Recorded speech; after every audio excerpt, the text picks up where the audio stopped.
but just to know that we are a ministry of care, looking after adults and children that are infected and affected by HIV. The village accommodates about 300 people at the moment. Unfortunately, the majority of our children are at school now.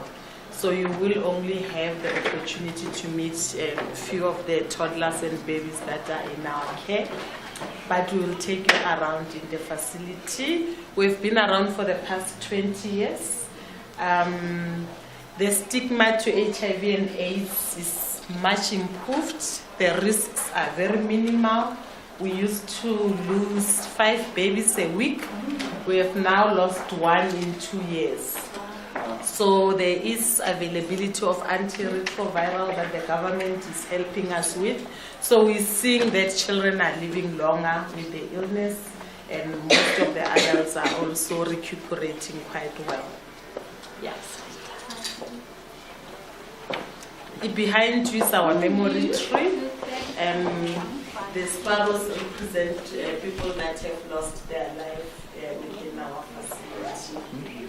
As you know, that the organization was founded by a Reverend Colin McClintock. She's the founder. She's just gone out to the airport. Otherwise, you could have the privilege and an honor to meet her. She's a nurse by profession. She used to work mainly in theater. I'm now the director of the organization. I'm also a nurse by profession. I specialized in the field of child. This is the only facility that has got nurses and carers. On the passage is all adult patients, both males and females. There are 2 people in a room.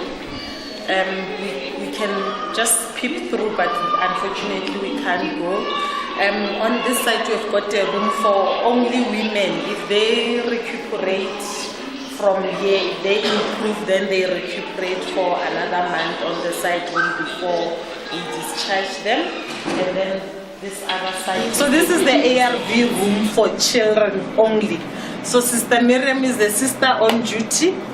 Her job entails to pack medication for the entire village in these little containers, and that takes her the whole day.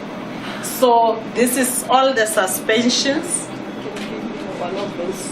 And then this, she has to pack the tablets for each and every child, and after packing this, then she has to, the other group that comes in the evening then will take boxes per cluster and go to each and every cluster and give the kids. But as you can see, this is how we decided to pack them. When we fetch the antiretroviral from the hospital, then we put everything in a container, so that makes it easier for them to do the administration. So that's her job. She doesn't go to the patients, she just sits and makes sure that everybody get their doses. She has got a little syringe, she has to measure the exact measurement as required, and that's what she does. So the interesting thing is that if you know ARVs, you can smell them. So in the past, they used to work in this tiny room, and they all came and complained to say, you know, when they are on duty, they feel they're taking ARVs themselves because they were inhaling so much, particularly the Calitra. The smell is so, yeah, so they were feeling sedated more when they were on duty than when they were at home. So we decided to find this room with windows and 2 doors so that the room can be well ventilated.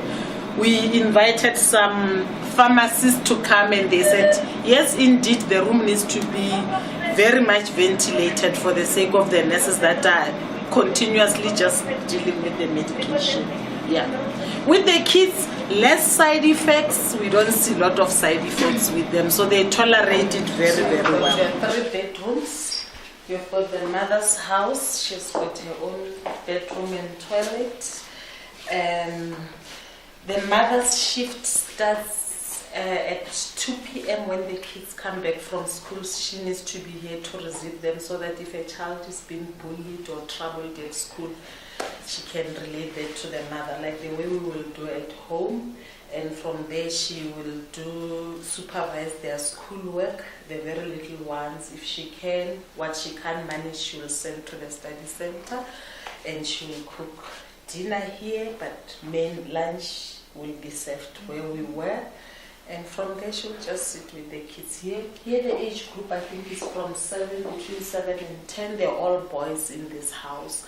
So we have separated them out because into sex and age group. Yeah.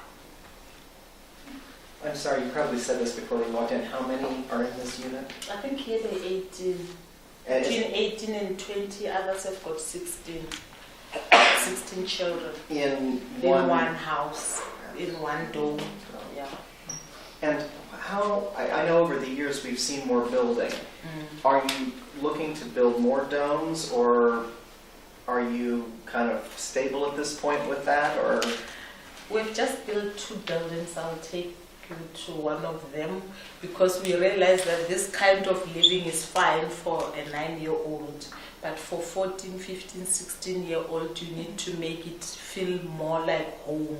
So we've got a new structure where we put them before we exit them, and then it's 2 in a room. If you're in matric, it will be 1 in a room for both teenage girls and teenage boys. And how long can they stay here? They can stay here for as long as they're still within the school system. So up to age 19 and 20. If they're not in school, unfortunately, the law doesn't warrant their stay here. But what we have done, because one of the greatest challenges, those kids that have been with the organization from birth and they've lost their parents and you cannot trace any other relative, we've got about 70 of them. And because of their HIV status, they're not adoptable. People are not showing interest in them. So that's a huge challenge. So we bought a property outside of Sparrow, which we call the transition house. So within the transition house, they learn much more of life skills. Because I think you can see, even with the numbers that we have, when they eat, they just eat like that. So within the transition house, they will know how to catch a taxi, they will know how to go shopping, they will know how to sit properly around the table, because the numbers are small. So Matilda is one of the child and youth care workers, so they basically dealing with all the school queries, because we have got about 170 children that are in school, so the schools lies directly with this department.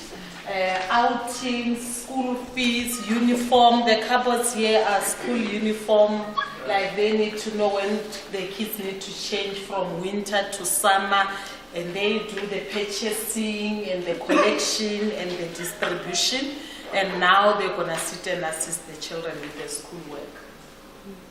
So it's a lot of work for the department, yeah.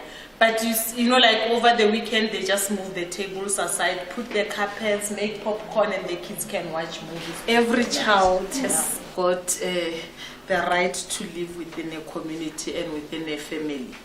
As much as we're doing an excellent job, but this is not the ideal situation to separate children from their communities, because there's a lot of things that they lose. They lose their identity, they lose their culture, they lose their home language, and you know, there's some disadvantages.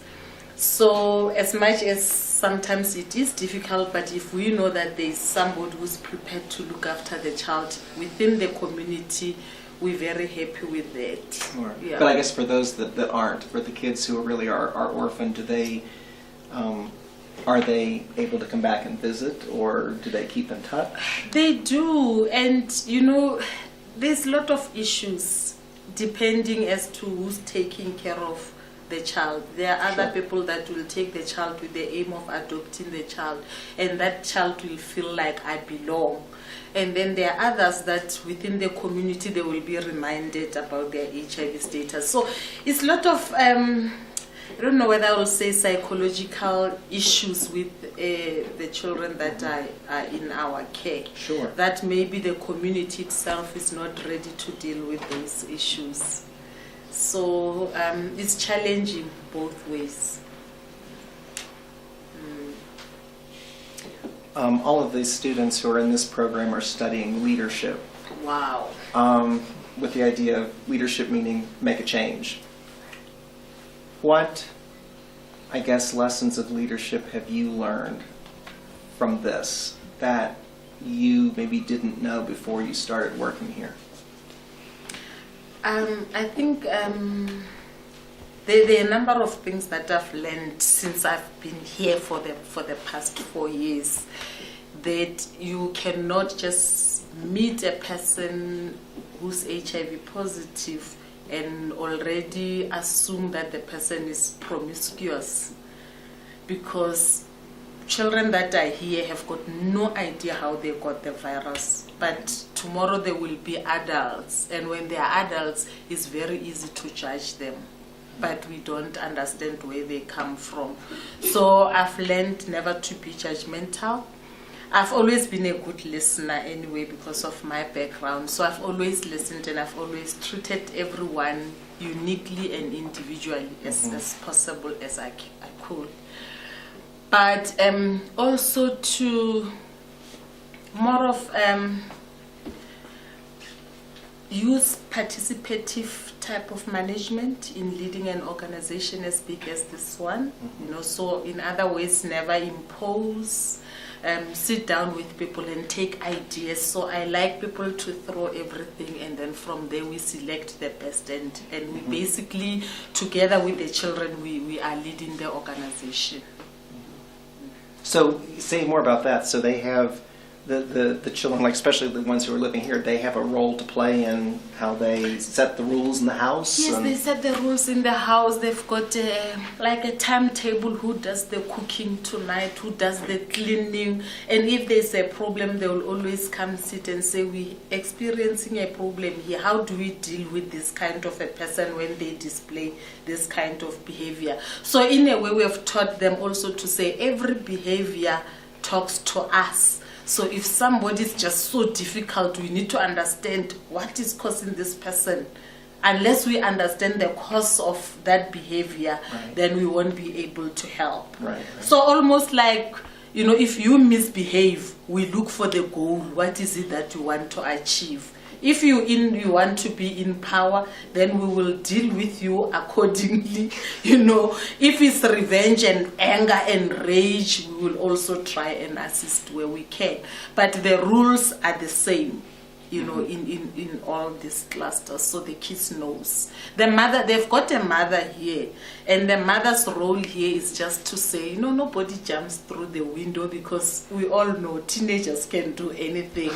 No guys comes and whistle from the side there. So the mother will just be there really as a mother figure, but not just to direct.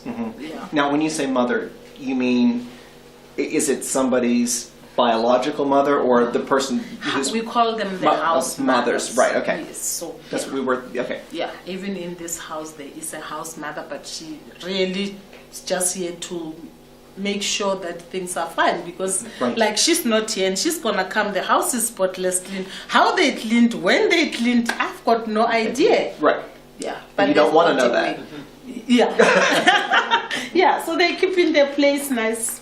I'm happy with them. Yeah. And we normally do rounds, and we tell them and we encourage them to keep on, because I mean, this is beautiful. Yes. Very nice. Yes, it is. So they're learning responsibility. Yeah. Yeah. So I think this will be the last buildings that we build. We're not gonna build more. It's almost. The numbers are just overwhelming. Until Corinne comes back and goes, I have another dream. And we will put that dream in realization somewhere. Not here. I think, here we have got enough headache, if I want to call it. Yeah, it's big already. Do you ever have to say no to taking somebody? Yes. If there's just no space. Like now, this is the time whereby, particularly within the hospice, we wouldn't have a bed, because winter time, then people have got all those opportunistic infections because of, you know, where they are living, then they catch the pneumonias and all those kind. So sometimes there's just no space. With the kiddies, if you could look nicely in that area, I think 2 months ago, it was back to back. There were 2 kids in the cot. Wow. With the kiddies, it's a little bit difficult to say no.